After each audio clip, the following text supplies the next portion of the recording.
Olá, meus irmãos. A paz do Mestre esteja com todos vocês. Que Deus abençoe quem me ouve, que o Senhor Deus Todo-Poderoso possa se manifestar e se fazer presente sempre através dessa palavra. Como que tá o coração, minha irmã? Como que tá o coração, meu irmão? Vamos embora para cima? Vamos lá, não para não.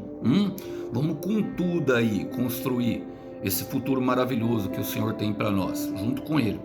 Vamos lá?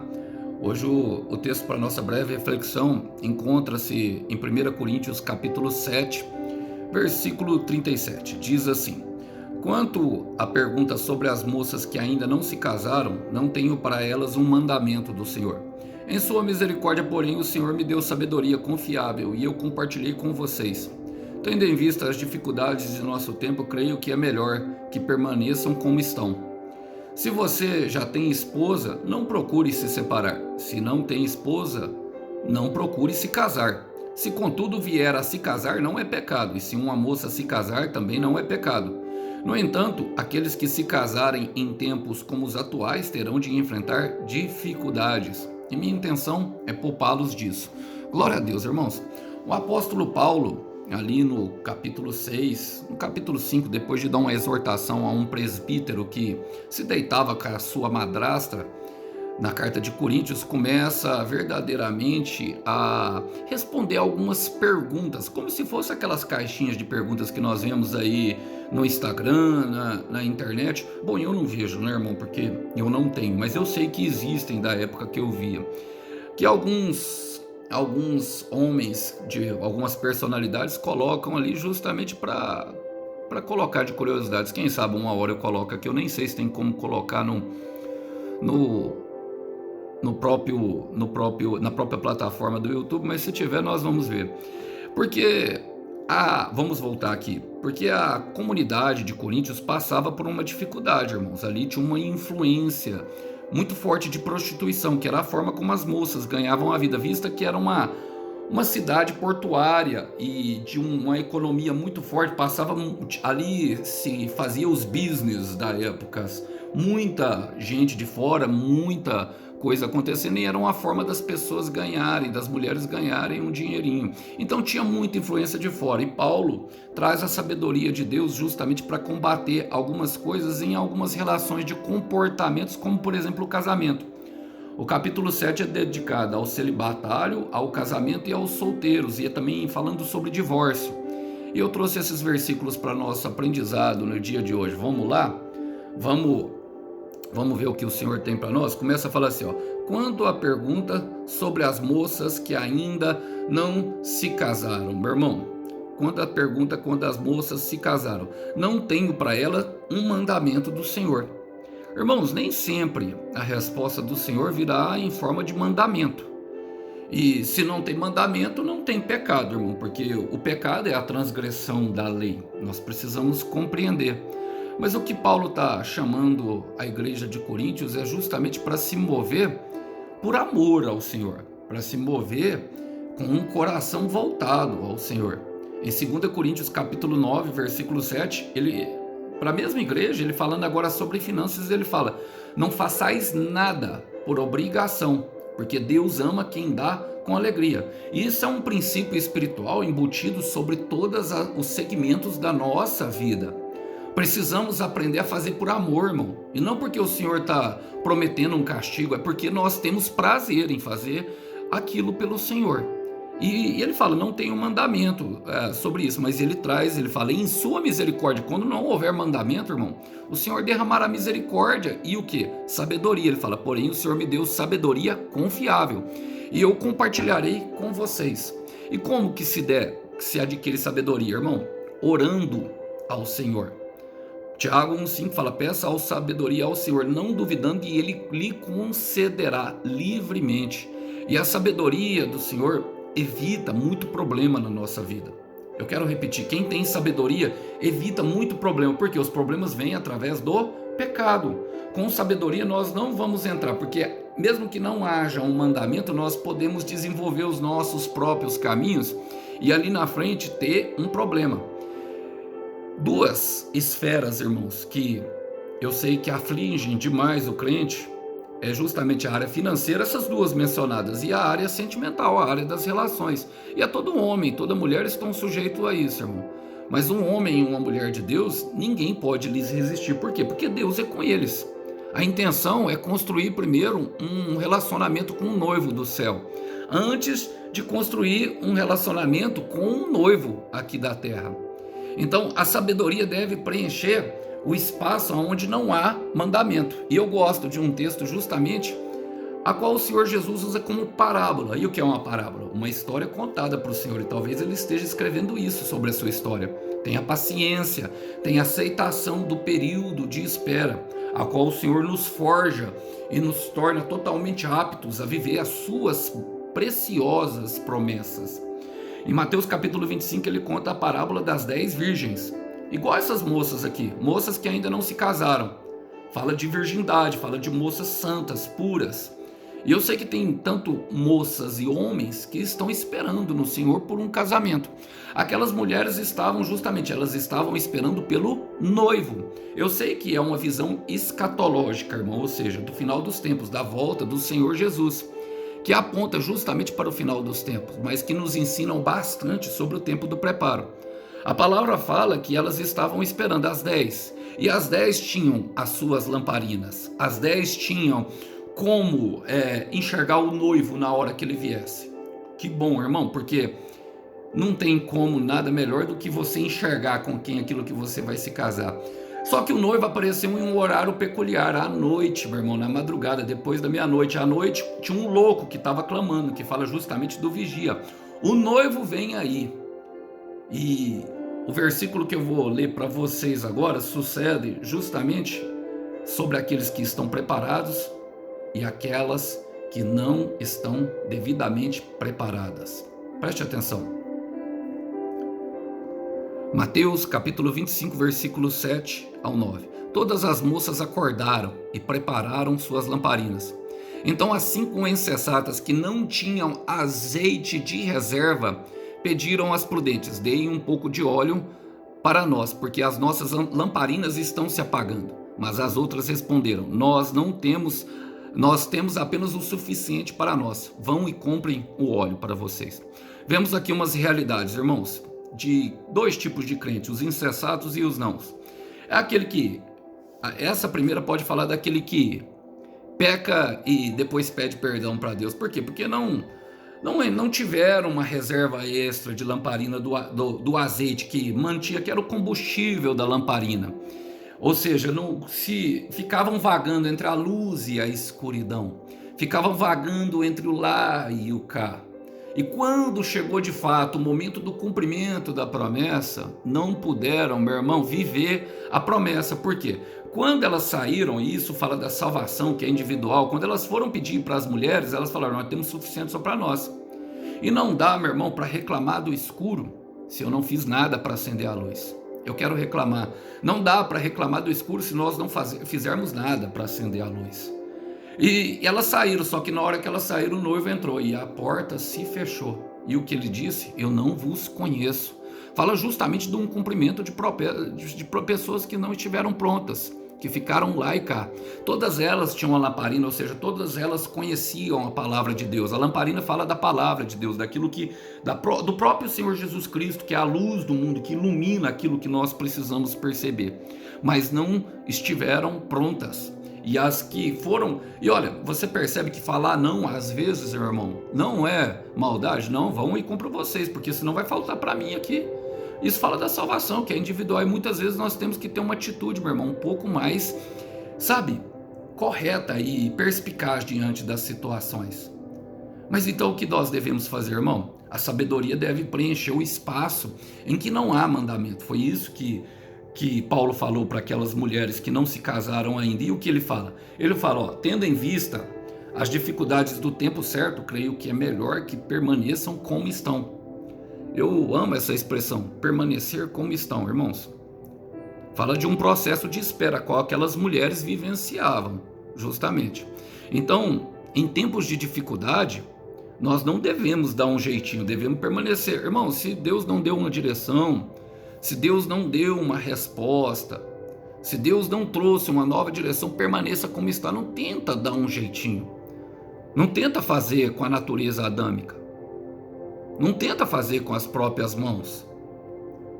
Muitas pessoas, irmão, perdem a paciência, sabe? Começam a querer produzir milagres, ou então se entregam ao pecado, se entregam à sua vida, e aí o azeite vai se acabando, a presença de Deus vai cada vez mais sumindo, e nós não percebemos. Eu sei que tem pessoas aqui que têm promessas em diversas áreas, não só na do casamento. Sei que tem promessas na vida financeira, de um trabalho, de ser empresários, empresárias, que tem promessas com a família de resgate. Então, em tempo de dificuldade, não tente fazer, permaneça como está. Olha o que próprio Paulo, olha a sabedoria, vamos trazer sabedoria para essas palavras. Olha o que o próprio Paulo fala a uma igreja que é totalmente espiritual, a igreja de Efésios. Capítulo 5, versículo 16 e 17, diz o seguinte, a palavra do Senhor Deus. Ele fala: e aproveitem ao máximo cada oportunidade que tiverem de fazer o bem, porque os dias são maus. Não procedam imprudentemente, mas procurem descobrir e fazer tudo o que o Senhor quer que vocês façam. E o Senhor nos chamou, meu irmão, para andar em retidão e justiça. Durante o nosso preparo devemos continuar fazendo. A espera não é ficar parado, irmão. A espera não é ficar, não. É você, sabe, trocar os sexos, as drogas, as armas e o dinheiro pela obra do Senhor. Eu tive que trocar, meu irmão, as drogas, a pornografia pela pregação, oração e jejum. Então tem que trocar para se encher daquilo que é bom, ocupar o espaço de pensamentos bons, de sentimentos bons. Então não pare a obra porque o Senhor, sabe, porque ainda não aconteceu. Principalmente nos tempos de dificuldade, porque eles virão, irmão. Virão, não se engane não, virão. E ainda mais no dia de hoje. Vocês já viram aí como é que tá? Quem tá procurando casamento aí, irmão, só tá achando relacionamento raso, superficial.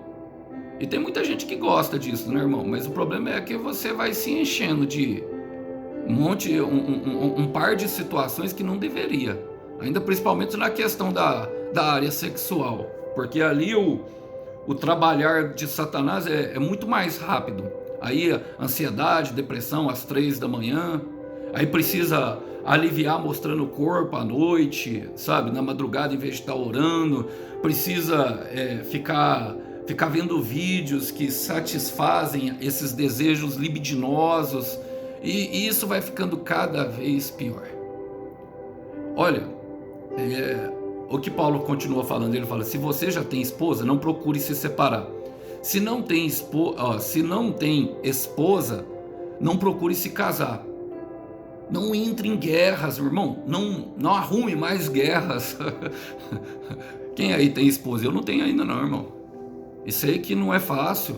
Sei que um casamento ele se dá com muita luta, com muito suor. Sabe? Então não entre em guerras que o Senhor não mandou você, que o Senhor não disse para você entrar. Principalmente não gere essas guerras. Permaneça aí. Espere em Deus. Eu quero repetir, espere em Deus. Tem que esperar, irmão, tem que se fortalecer. Você se vê mesmo pronto para casar? Fala a verdade. Seja sincero consigo mesmo, meu irmão. Seja sincero consigo mesmo, minha irmã. Eu, por exemplo, eu não me vejo pronto para casar, não. Eu nem penso nisso. Um dia a irmã falou aí que ela viu um vídeo meu e falou que Deus tinha uma esposa. Eu sei que tem, irmão. Sei que tem. Só que essas são as demais coisas.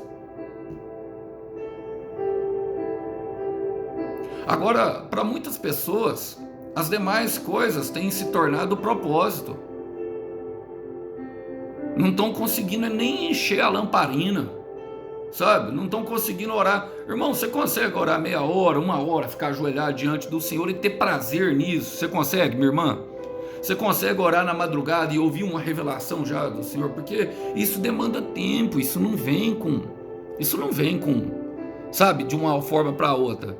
E as pessoas querem cada vez mais, sabe, as coisas rápidas. Vivemos numa geração fast food, onde Acionamos um aplicativo e chega um carro na porta para nos levar onde quer, ou então chega um iFood, eu nem sei se poderia falar, mas já falei, chega uma companhia, um aplicativo de entrega de comida e nós não precisamos fazer nada para isso, apenas pagar.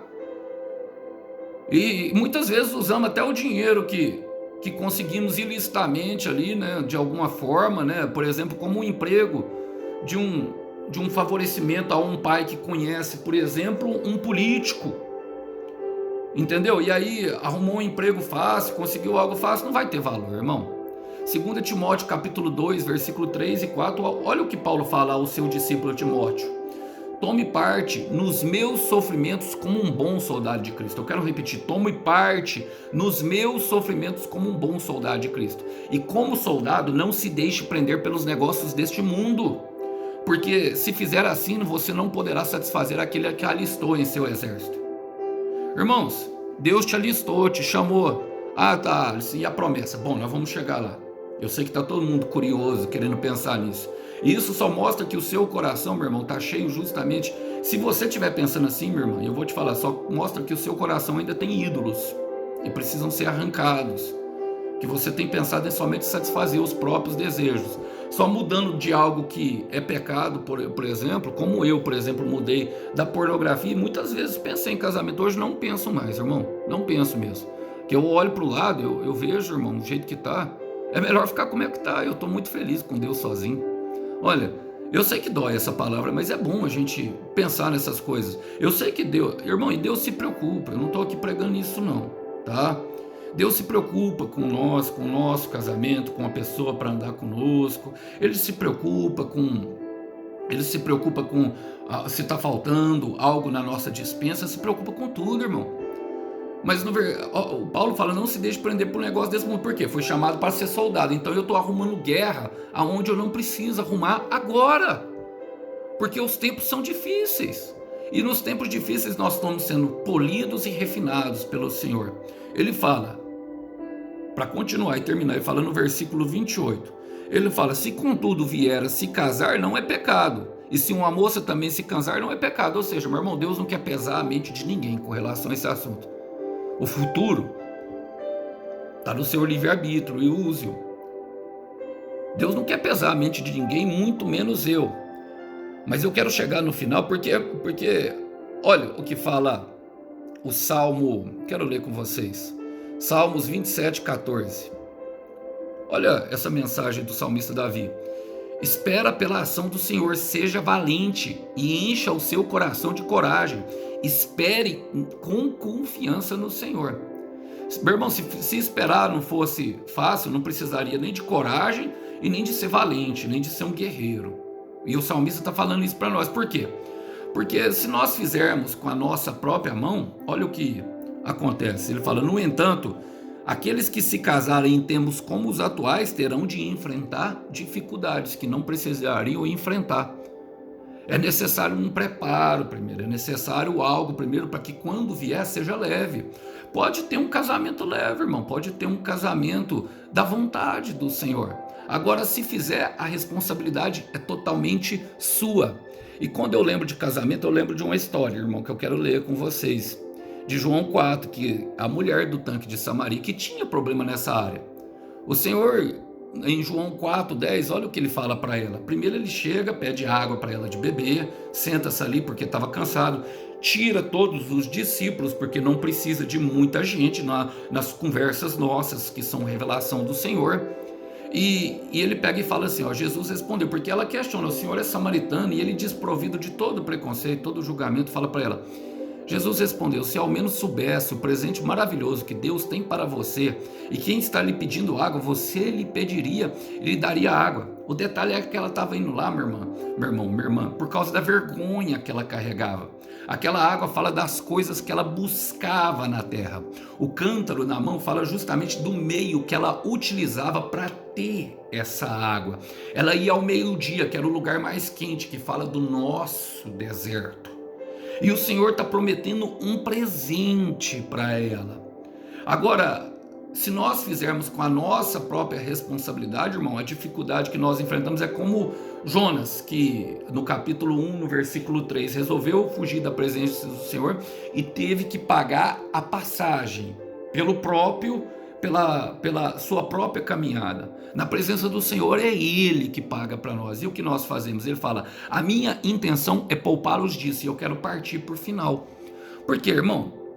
Porque tem um texto justamente que às vezes traz muito dificuldade para nós de entendimento, mas hoje eu quero trazer ele com uma certa amplitude e eu vou lê-los para vocês. Diz em Mateus 11, versículo 28, diz, venham a mim todos vocês que estão cansados e sobrecarregados, outras versões trazem oprimido, e eu lhes darei descanso. E a minha intenção aqui não é pesar, irmão, por quê? Porque tem algumas coisas que pesam, como por exemplo a espera, principalmente para quem teve a vida sexual ativa, aquilo fica desperto dentro de nós, eu tive que lutar dentro e sei que não é fácil lutar contra isso. Aqui está falando um que embarca com vocês na mesma embarcação, mas que decidiu fazer como aquela mulher do tanque de Samaria. Eu fui ao Senhor quando estava sobrecarregado, eu acreditei que Ele tinha um presente melhor para mim, sabe? E consegui vislumbrar um futuro maravilhoso que o Senhor tem. E o Senhor não tem problema nenhum. Agora tem muitas pessoas que vêm com o Senhor justamente nesse momento, quando chega a escassez de recursos e precisam de um emprego, ou então precisam que o Senhor dê um jeitinho na sua família, porque a família está toda destruída, depois de não ouvir, e depois justamente de ter feito com a própria mão, como aquela mulher que procurava maridos um atrás do outro, vivendo ciclos que se repetiam. Mas o que o Senhor fala? No versículo 29 ele fala, levem o meu jugo e deixe que eu lhes ensine, porque eu sou manso e humilde de coração e vocês acharão descanso para a sua alma. Ou seja, meu irmão, não é eu deixar e lançar somente o meu jugo, é pegar o jugo do Senhor. E o que é o jugo, irmão? O jugo era uma figura utilizada bastante no carro de boi, que que colocava os dois animais em pareio para trabalharem juntos. O Senhor quer que você trabalhe justamente com aquilo que Ele tem para te preparar. E ele dá uma promessa, Ele fala, ali vocês acharão descanso para a alma de vocês, é ali. Então não é somente deixar o jugo, tem que haver uma troca e partir na missão. Aquela mulher, meu irmão, de João 4, ela entendeu isso. Quero voltar lá no texto de João 4 para nós partirmos para o final, porque em João 4, no versículo 28, a palavra diz o seguinte, que depois de toda a conversa com o Senhor, ela falar sobre adoração, perguntando se era o lugar, se era no templo ou se era no monte, a palavra diz o seguinte, isso os discípulos chegaram e começaram a repreender o mestre, e a palavra fala assim, João 4, 28, nisso a mulher deixou seu cântaro ao lado do poço e voltou à aldeia e disse a todo mundo, venham conhecer um homem que me disse, quando tudo que fiz na vida, será que ele não pode ser o Cristo? Deus trouxe a revelação da palavra e a revelação produz fome. Ela naquele mesmo tempo se tornou uma missionária que aonde, há tempos atrás, os próprios discípulos do Senhor Jesus não conseguiram preparar a mensagem e levar a mensagem. Isso foi poderoso e produziu salvação a um lugar onde o Senhor Jesus não conseguia entrar. Aquela mulher se tornou uma porta. Mas por quê, meu irmão? Porque ela acreditou nessa palavra aqui, que está no versículo 14. Mas quem beber da água que eu dou, nunca mais terá sede, porque a água que eu dou se tornará dentro de todos, uma fonte para jorrar para a vida eterna. Agora, quando o Senhor fala sobre o questionamento de Pedro, Senhor, nós deixamos tudo para te seguir, nossa família, ele falou assim, ainda nessa vida terão 100 vezes mais. Você acha que essa mulher não teria um marido que vale por 100? Deixa o cântaro, meu irmão. Deixa o cântaro, minha irmã. Se prepare, coloque azeite para dentro da lamparina, vai deixando, vai enchendo, porque olha o que acontecer, irmão, será 100 vezes mais. Suporta o processo e viva milagres. Gostaria de deixar essa mensagem com os irmãos. A paz do Mestre Jesus esteja com todos. Até uma próxima. Tchau, tchau.